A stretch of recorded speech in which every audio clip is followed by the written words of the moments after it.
Sa Commonwealth Avenue, Quezon City, kung saan karaniwang labo-labo ang mga sasakyan, biglang tila naging masunurin ang mga motorista. Ikalawang araw ng No Contact Apprehension Policy o NCAP na ipinatutupad ng MMDA sa mga pangunahing kalsada sa Metro Manila.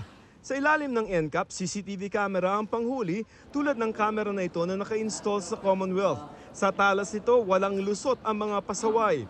Kung mangangahas na lumabas sa linya at makukuha ng CCTV, 1,000 pesos ang multa sa first offense dahil disregarding traffic sign ito.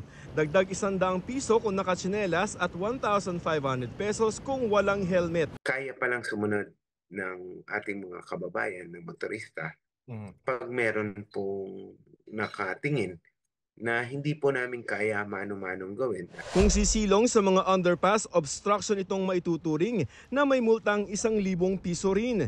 Meron din mga pribadong sasakyan na pumapasok sa motorcycle lane.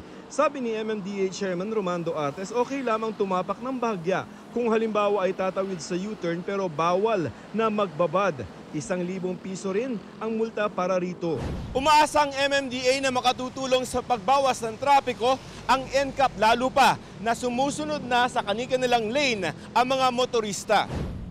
Sa susunod na linggo, ilulunsad ng MMDA ang text alert at website para mas mabilis na maabisuhan ang mga motorista ng kanilang mga paglabag. Pero hanggat wala ang mga ito ay padadala sa pamamagitan ng PhilPost ang Notice of Violation.